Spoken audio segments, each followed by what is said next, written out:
नमस्कार दोस्तों। राज्यसभा का चुनाव खत्म हो गया है।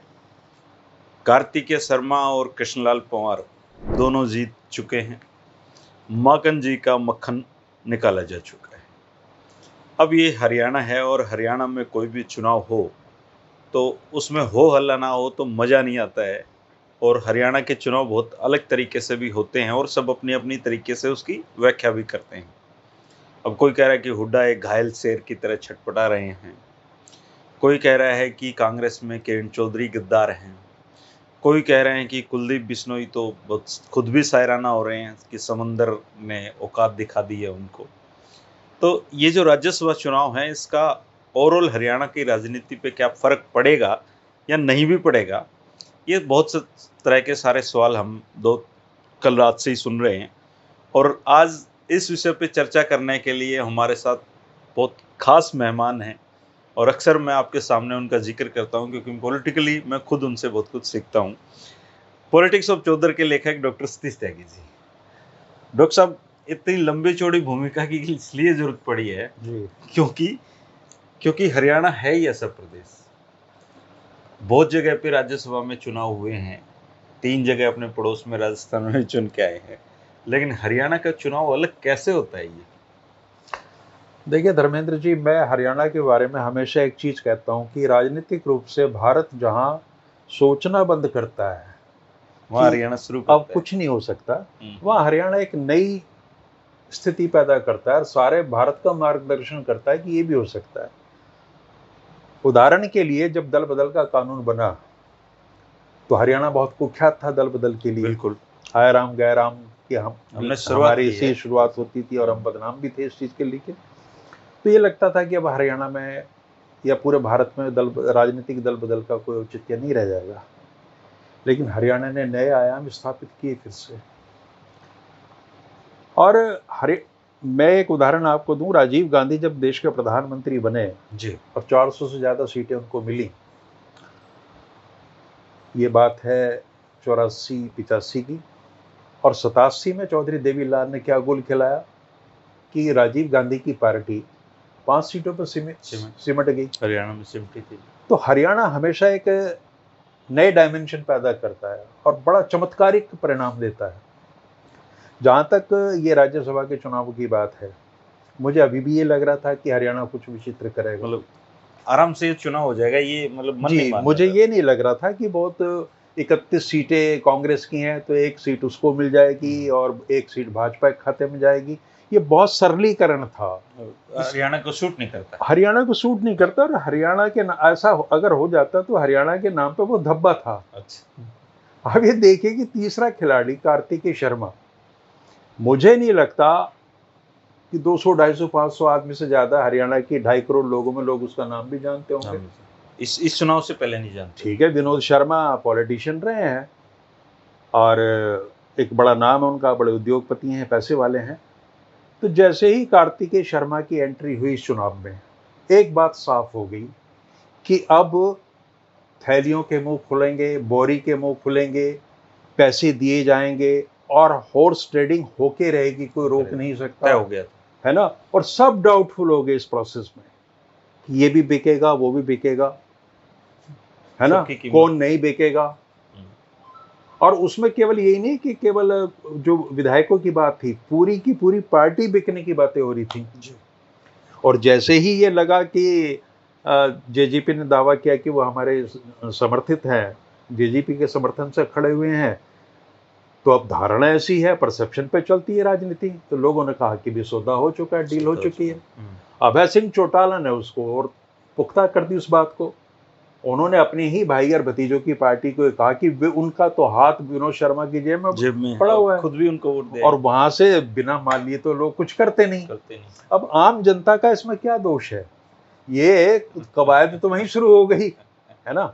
और जब अभय सिंह चौटाला ये कह रहे थे तो ऐसे लोगों की कोई कमी नहीं है हरियाणा में जो ये सोच रहे होंगे कि भाई डुबकी तो तू भी लगाओगा। हाँ, जब भतीजों ने लगा दी। जी जी। ऐसे में हमारे पंडित राम कुमार गौतम आए, दादा गौतम, बहुत चर्चित, और उनकी तो व्याख्या ही अलग ही चीज है वो। उन्होंने कहा कि भाई मैं तो विनोद शर्मा का एहसान उतारने के लिए मैं कोई एहसान नहीं कर रहा विनोद शर्मा पे या कार्तिकेय शर्मा पे, उसके छोरे पे। मैं तो उनका एहसान उतारने के लिए, चूंकि इस व्यक्ति ने जितना ब्राह्मण समाज के लिए किया इतिहास में किसी ने नहीं किया। ठीक है, तो अब पंडित जी जब ये बात कह रहे थे वो शायद ये भूल गए होंगे कि लाखों लोग ऐसे हैं जो आपके बारे में भी ये धारणा रखेंगे कि पंडित जी की कहीं ना कहीं डील हो गई है। क्योंकि गेम परसेप्शन का, मैं ये नहीं कह रहा कि किसी ने कुछ कर दिया। दादा गौतम भी नहीं है कि दुष्यंत के कहने से वोट डाल दे। जी जी, तो इसमें सब चीज संदिग्ध हो गए सारे के सारे। बलराज कुंडू अपने आप में बहुत अमीर विधायक हैं, कई सौ करोड़ की प्रॉपर्टी उन्होंने घोषित की है। बावजूद इसके पैसे का मामला ऐसा है, धन की बड़ी प्रधानता है हमारे हरियाणा की राजनीति में।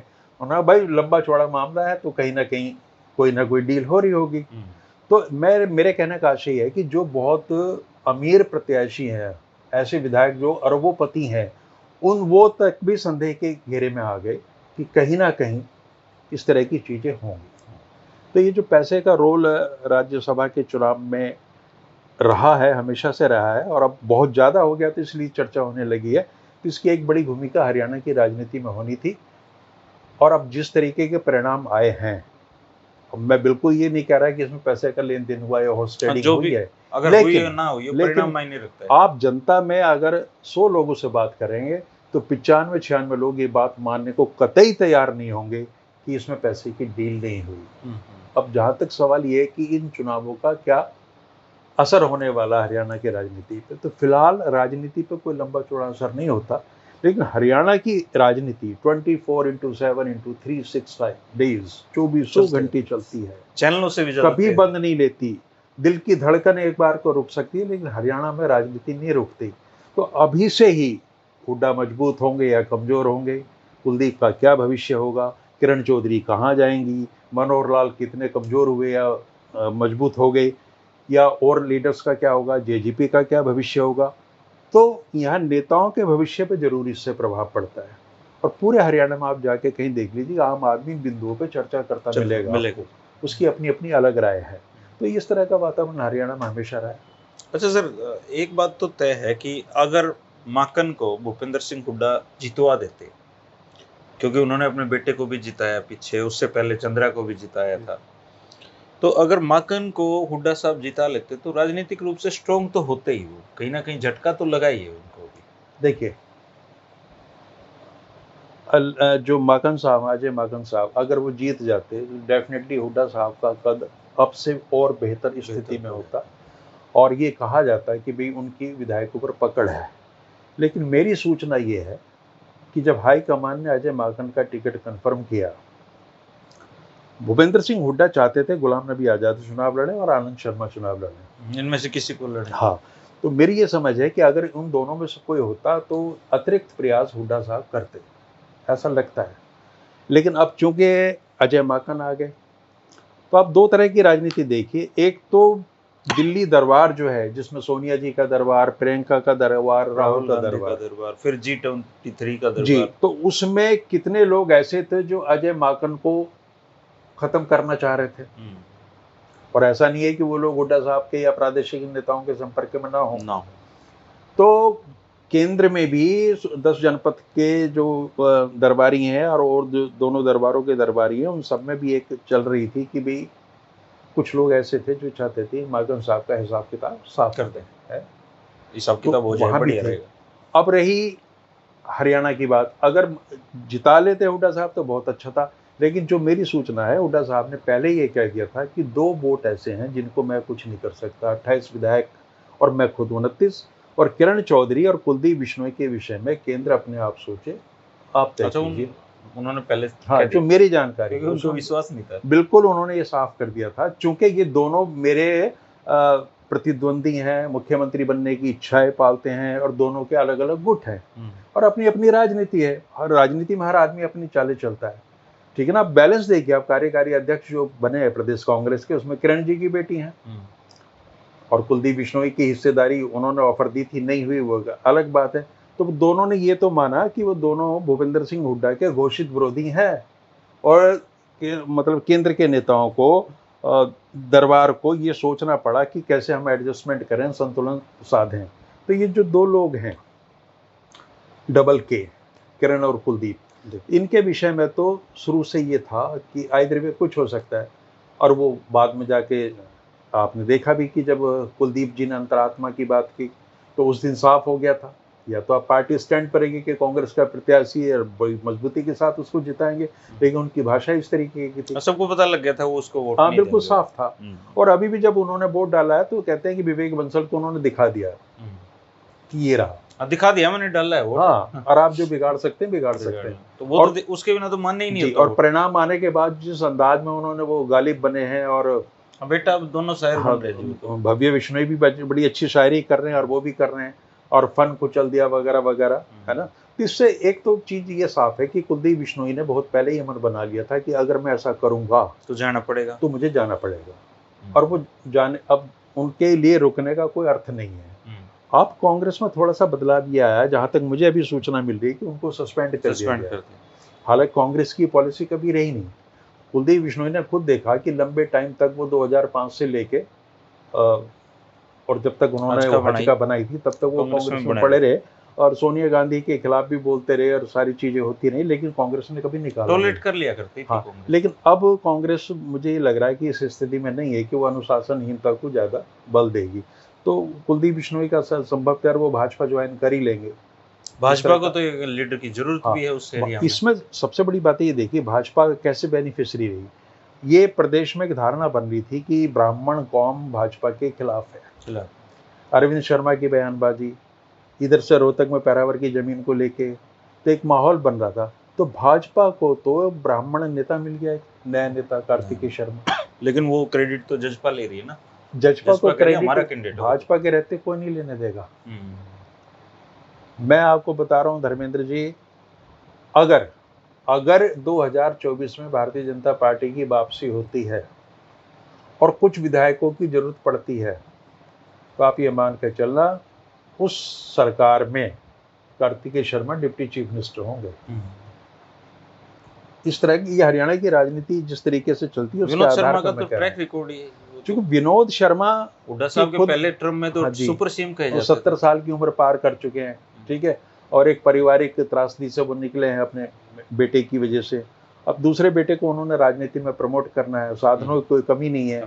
और जिस तरीके से राम कुमार गौतम जैसे लोग प्रमाण पत्र दे रहे हैं ब्राह्मण कम्युनिटी में कि उनसे बड़ा कोई लीडर नहीं हुआ, तो एक माहौल तो बनता है। पंडित भगवत दयाल शर्मा से जी, तो भारतीय जनता पार्टी को तो ये सुखद स्थिति उसके लिए है कि ब्राह्मण मतदाता अब भाजपा के बारे में सोचेगा, या नहीं भी सोचेगा तो ये भी संभावना है कि एक पार्टी उन्होंने बना रखी विनोद शर्मा ने ऑलरेडी, उस पार्टी को लेके वो काम शुरू कर देंगे, और 5, 7, 10 विधायक वो सोचेंगे जैसे ब्राह्मण के आ गए, हाँ तो हमारे आ जाएंगे, तो बीजेपी का तो वहाँ फायदा है। अब रही बात कुलदीप बिश्नोई की, कुलदीप बिश्नोई को भी कोई चारा नहीं है सिवाय भारतीय जनता पार्टी में जाने के। लेकिन बहुत छोटे पे सहमत हो गए, उनका सपना सीएम बनने का था। वो सीएम तो नहीं बनते हैं, मेरी शुभकामनाएं उनके साथ हैं, अगर कहीं परमात्मा सुन रहा है तो वो बन जाए, लेकिन धरातल पे कोई समीकरण ऐसा लग नहीं रहा। और अब कुलदीप बिश्नोई भी इतने बेवकूफ नहीं है, वो भी ये समझ रहे हैं कि मैं अपने बेटी की लड़ाई, मतलब भव्य को एक बार सेट करा दूं, फिर भव्य के यही भी परेशान है। ये एक अजीब बात है कि बहुत 60-70 साल की उम्र में लोग सोचते थे संतान को सेट करने की राजनीति में। अब कुलदीप बिश्नोई को बहुत कम उम्र में, लगभग युवा नेता से ही है कुलदीप बिश्नोई, अगर हुड्डा साहब से कंपेयर करें तो वो भव्य के भविष्य की बीमारी की वजह से ना, बीमारी की वजह रही होगी, इनसिक्योर हो जाते। हाँ, और मुझे सूचना ये भी मिल रही है, ईश्वर जाने तथ्य क्या है, कि कुलदीप बिश्नोई जल्दी ही विधानसभा से इस्तीफा देंगे और भव्य बिश्नोई विधानसभा का चुनाव लड़ेंगे, और मनोहर लाल के मंत्रिमंडल में भव्य बिश्नोई कैबिनेट मंत्री के रूप में जाएंगे। वो तो पहले भी शपथ दिला सकते हैं उनको, हाँ, चुनाव बाद में हो जाएंगे। हाँ, तो ऐसी धारणा है, तो कुलदीप जी भी सेट हो जाएंगे अगर ऐसा सब कुछ हुआ। और अब रही बात, कुलदीप जी का भी पीछा छूटेगा इससे। हाँ, तो अब बने भी नहीं है राजनीति के लिए। और किरण जी का जहां तक सवाल है, किरण जी का क्या होगा, अभी तक तो वो इस चीज को, सत्य को स्वीकार नहीं कर रही और पूरी ताकत से लड़ रही है कि मैं गद्दार नहीं हूँ।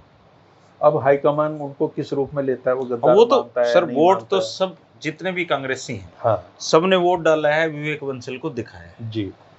तो विवेक बंसल को पता होना चाहिए ना किसने क्रॉस लगाया। विवेक बंसल जी को पता है अच्छी तरह से किसने क्रॉस लगाया है, और वो देर सवेर बता देंगे। अभी किरण जी से उनके, चूंकि हरियाणा के नेताओं में किरण जी उनके सबसे करीबी नेताओं में है।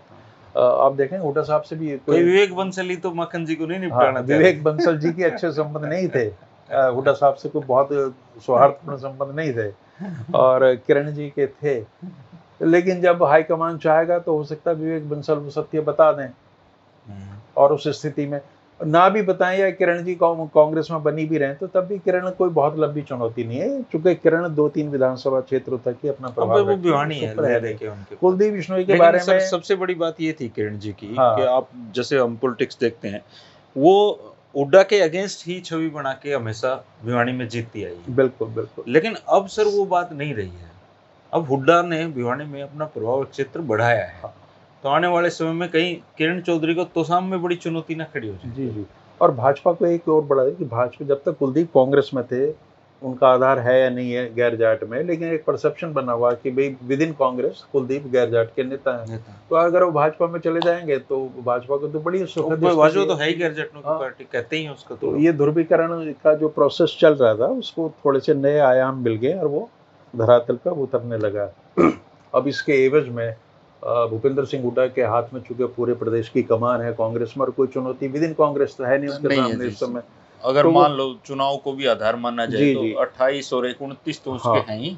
तो कैसे वो जातीय संतुलन बिठाते हैं, ये उनको सोचना होगा।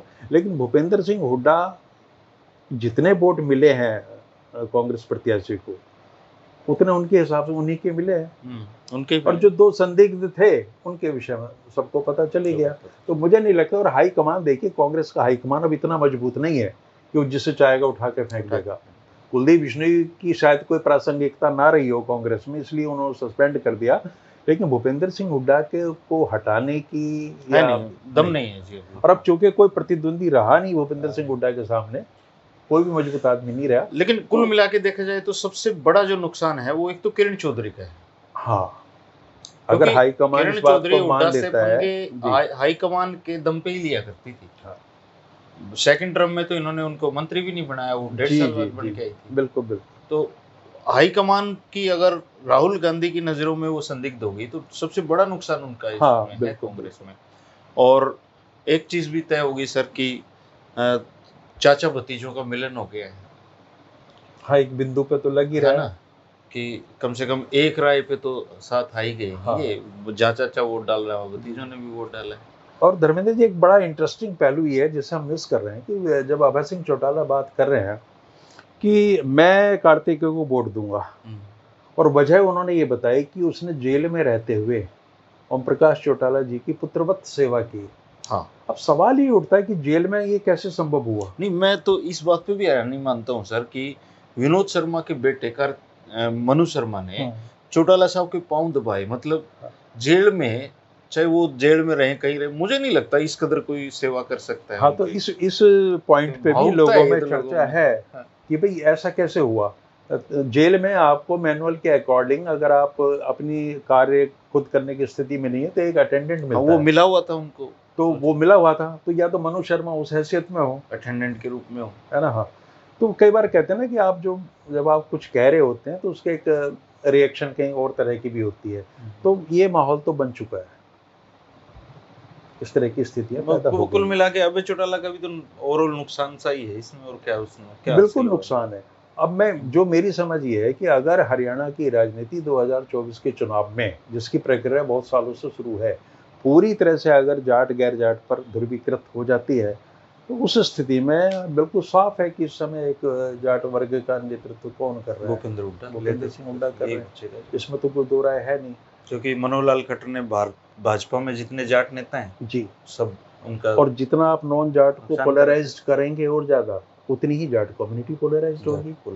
आपके सामने नुकसान इसमें यह है कि जाट बहुसंख्या में है हरियाणा में, और 25 से 30% के बीच कहीं उनकी पॉपुलेशन है, ये तो स्थापित सत्य है। बाकी गैर जाट में इतनी बिरादरियां हैं, दुनिया भर के हैं, कॉन्ट्रडिक्शन है, दलित है, पिछड़े हैं, अति पिछड़े हैं, और चीजें हैं। एंटी इनकम्बेंसी भी होती है, एंटी इनकम्बेंसी भी है। तो अगला चुनाव तो मैं तो ये देख रहा हूँ कि वो एक व्यक्ति भूपेंद्र सिंह हुड्डा और एक दल भारतीय जनता पार्टी के बीच है। ये सहयोगी संगठन है ना बाकी सारे उनके, ठीक है, ये फ्रिंज एलिमेंट है। फ्रिंज एलिमेंट आजकल फ्रिंज एलिमेंट है ना भारतीय राजनीति में, जी जी, एक नया शब्द है सर। हाँ वो यही है कि अगर आप पार्टी लाइन को टो नहीं करोगे और आप कितनी लॉयल हो और आपने पहले अतीत में कितनी ही कुर्बानियां दी, उनका कोई अर्थ नहीं। आपको एक चीज और फ्रिंज है एलिमेंट कह के धक्के मार के बाहर निकाल दिया जाएगा। एक चीज और है सर त्यागी जी, जैसे आपके मेरी तो उम्र में भी मतलब बाप बेटे वाला गैप है, तो ये कहते हैं ना कुर्डी के भाग भी जाग जाते हैं 12 साल में।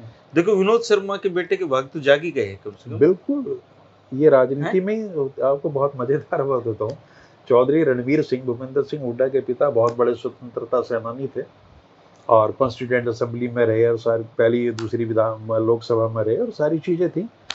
लेकिन एक दौर ऐसा आया कि वो रोहतक में अपने मकान पर अकेले रहते थे बिल्कुल, और बेटा मुख्यमंत्री बना तो देखिए कैसे सौभाग्य की वर्षा हुई है। रोहतक मकानों को मिलने नहीं आता था। मैं खुद मिला हूँ एक दौर में, 2.5-3 घंटे मेरी बातचीत हुई और वहाँ कोई भी नहीं था, परिंदा भी पर नहीं मार रहा था। और बेटा मुख्यमंत्री बना तो फिर सारी दुनिया जान गई। किस्मत की तो भूमिका कहीं और हो या ना हो, मैं तो ये मानता हूँ राजनीति में तो पूरी है।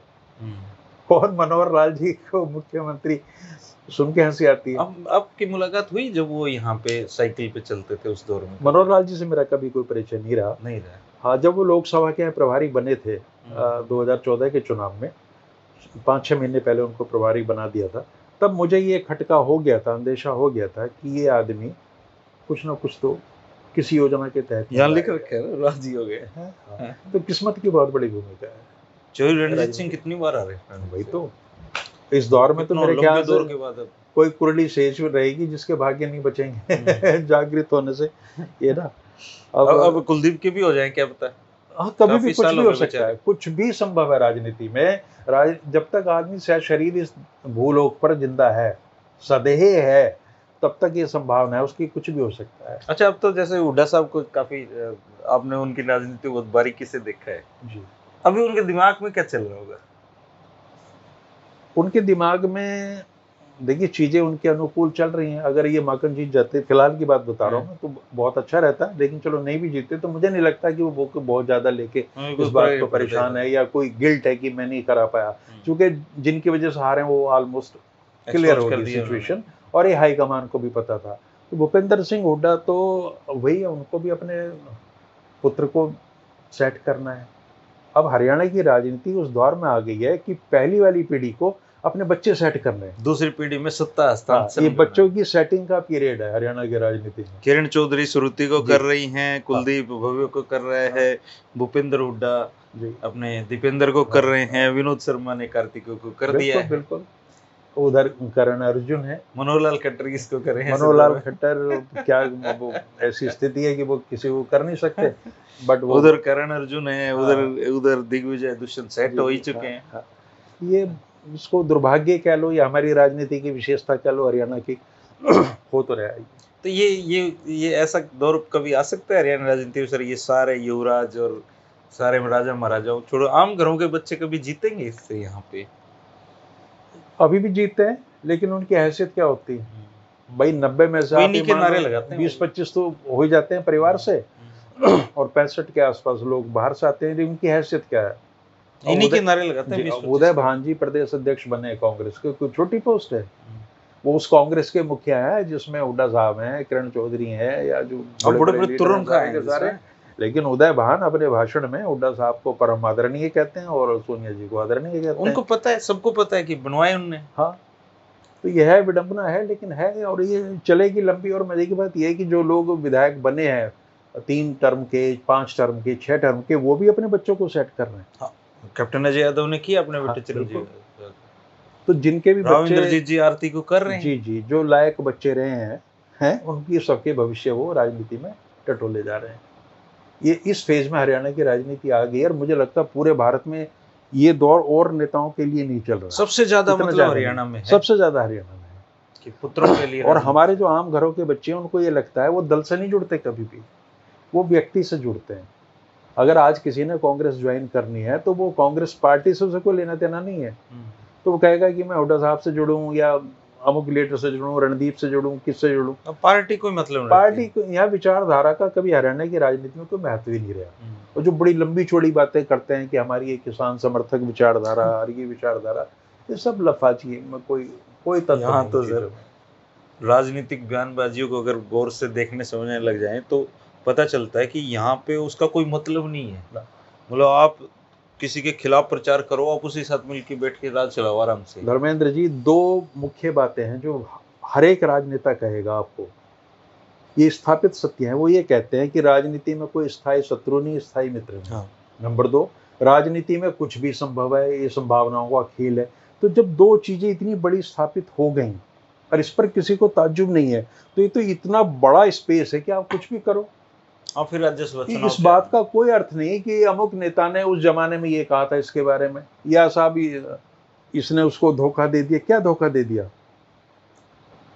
धोखा देना और धोखा खाना, इन चीजों का कोई अब अर्थ नहीं रहा हरियाणा की राजनीति में। बिल्कुल नहीं रहा। हरियाणा तो मैंने कहा ना, मार्गदर्शक प्रांत है, ये सबका मार्गदर्शक करता है। अगर किसी के अपराध बोध हो तो वो हरियाणा की तरफ देख लो। जैसे ही 2 वोटों पे विवाद हुआ, चुनाव आयोग में चला गया, तभी मेरे मन में आ गया था कि रात के 3-4 तो आज बजेंगे। हाँ, मजे की बात यह है कि हमारे प्रदेश की जनता इतनी जागरूक है कि जो राजनीति में घटित होता है वो उसको पहले से पता होता है, वो सब जानते हैं, सब जानते हैं। उनसे कुछ नहीं छुपा, चूंकि वो भी मास्टर हो गए, इनके कर्तव्य देख देख के वो भी मास्टर हो चुके हैं, सब पता है। तो यहाँ कोई राजनीतिक विशेषज्ञ हो, विश्लेषक हो, पत्रकार हो, वरिष्ठ हो, कोई उसको कोई एक्स्ट्रा कोई जानकारी नहीं होती इन चीजों की। हमारा तो आम आदमी भी इतना ही जानता है राजनीति के बारे में, पूछ लो भाई ये होगा, है ना। पर ये है कि धर्मेंद्र जी, बात आप हम जैसे लोगों से करते हो, लेकिन हम तो गुरु उस जनता को ही मानते हैं जिसको ही पता है। अरे, और राज्यसभा अपने सैनी साहब थे, वो बड़े चर्चित सैनी साहब थे, बोले राज्यसभा ही खत्म कर दो। राज्यसभा के बारे में एक आपको बहुत इंटरेस्टिंग बात बता रहा हूँ। कहते नहीं राज्यसभा में अब ऐसे लोग जाने लगे। मैं आपको नेहरू जी के जमाने की बात, तब भी ऐसे ही जाते थे। नेहरू जी के जमाने की बात थी। नेशनल हेराल्ड को वो लखनऊ से दिल्ली लाना चाह रहे थे, पैसा चाहिए था, उसमें कोई बेईमानी वाली बात नहीं थी। तो एक राणा बंधु थे, उनको ठेका दे दिया गया एयरलाइंस का, क्योंकि उन्होंने हेराल्ड की मदद की थी, उस जमाने में अच्छी रकम दी थी ताकि वो अखबार सर्वाइव कर पाए। तो उसके एवज में राज्यसभा की टिकट दी गई। बहुत सारे केसेस में ठीक है, उसमें आप बहुत अच्छे टैलेंटेड लोगों को लाते हो, कवि को लाते हो, साहित्यकार हैं बड़े बड़े। हालांकि पहले ये प्रावधान था सर कि आप जिस स्टेट के नागरिक हो जी वहीं से राज्यसभा में चुन के जा सकते हो। बाद में इसमें अमेंडमेंट हुआ, उसके बाद फिर ये, अब तो आम आदमी पार्टी ने भी राज्यसभा में पैसे ले धन कुबेरू भेजे। हमारे हरियाणा से बहुत लोग गए हैं, राजा दिनेश सिंह यहीं से बने थे। तो एक स्थिति ऐसी आ गई ना कि जब अब हाईकमान ये सोचता था कि मेरा ये आदमी और मैंने इसको यहाँ लाना है, अब जरा खुल के हो रही सारी चीजें और आम जनता तक तो सूचना क्रांति की वजह से चीजें पहुंच रही हैं, तो नहीं पहले पता भी नहीं चलता था, पता वो आराम से सारी चीजें चलती थी। तब इतना प्रसार नहीं था सर सोशल मीडिया का। और इंदिरा जी जब प्रधानमंत्री बनी तो राज्यसभा में थी, मनमोहन सिंह सारी टर्म अभी राज्यसभा से निकाल गए, है ना। और हमारे यहाँ तो दूसरा सदन नहीं है, जैसे उत्तर प्रदेश में दूसरा सदन है। योगी जी पहली बार विधानसभा के सदस्य बने, अखिलेश यादव पहली बार विधानसभा सदन के सदस्य बने, वो विधान परिषद से आ रहे थे, तो ये चलता है, ये चलता है। बस यही इस राजनीति की विडंबना है इस देश की कि हमने ये मान लिया कि ये सब चलता है। और चूंकि चल रहा है और बड़ी ताकत से चलता है तो चला दो, चलेगा, फिर चलता है। अगर जनता उस चीज को नकारना शुरू कर देगी तो चलना बंद हो जाएगा। जनता पता नहीं कब इतनी जागरूक होगी, या जनता की कमजोरियों का लाभ नेता इतने ढंग से उठाते हैं कि जनता को खुद नहीं पता चलता। और हर बार जनता के पास कोई विकल्प नहीं है छोटी बुराई चुनने के। जनता ये तो तय करती है कि ये बड़ा चोर है, ये डाकू है, ये छोटा चोर है, लेकिन मजे की बात, जिस छोटे चोर को वो चुनती है अगली बार तक वो अच्छा खासा बड़े चोर हो जाता है। तो लेसर इविल का जो प्रिंसिपल है वो भी यहाँ फेल हो गया। नेताजी हैं, वो बहुत आम घर से चुने गए थे, वो गरीब आदमी थे, दोबारा बने, तिवारा बने। मैंने एक दिन आराम से पूछा उनको कि जब आप पहली बार बने थे और इस बार अब में क्या अंतर आ गया है? बोले या तो तुम खुद बदल जाओ, नहीं तो जमाना बदल देते हैं। तो इंडियन पॉलिटिक्स है ना, आम से खास बनने की जो प्रक्रिया है वो कितना ही आम है वो खास हो ही जाता है। आम कोई रहने नहीं देता, आम कोई रहने नहीं देता। ये चरित्र है भारतीय, ये है भारतीय राजनीति का चरित्र, ऐसा ही है। तो दोस्तों, जो लोग ये सोच रहे हैं कि भूपेंद्र सिंह हुड्डा नींद की गोली खा के सो रहे हैं या जख्मों को सहला रहे हैं, तो ऐसा कुछ नहीं है। उनकी राजनीति को समझने वाले और हरियाणा की पॉलिटिक्स को समझने वाले लोगों का मानना है कि भूपेंद्र सिंह हुड्डा ने ये माइंड मेकअप पहले ही कर रखा था कि ये जो 2 वोट हैं ये उनके बस में नहीं है, ये राहुल गांधी को देखने थे। लेकिन इस बहाने चलो बीजेपी को एक नया लीडर मिल जाएगा, कुलदीप बिश्नोई, उनके बच्चे सेट हो जाएंगे, और ये जो हरियाणा में जो दौर चल रहा है ये बच्चों को सेट करने का दौर चल रहा है। त्यागी जी, आपने बहुत गजब बातें बताई हैं। उम्मीद करते हैं कि दर्शकों को हमारी त्यागी जी की बातें पसंद आई होंगी। मुझे तो आती हैं, इसलिए मैं अक्सर आता हूँ बैठने, इन बातों को सुनने। और जो हमारा चैनल है उसमें भी त्यागी जी का बहुत अहम रोल रहा है। इन्होंने हमेशा हर कदम पे मुझे गाइड किया है। तो आप जरूर कमेंट करें, आपको क्या लगता है कि राज्यसभा चुनाव में अजय माकन की हार का हरियाणा की राजनीति पर क्या असर पड़ेगा, भूपेंद्र सिंह हुड्डा की राजनीति पर क्या असर पड़ेगा? आप जरूर कमेंट करके बताएं, क्योंकि त्यागी जी के अनुसार भी सबसे समझदार तो आप लोग ही हैं। बिल्कुल बिल्कुल।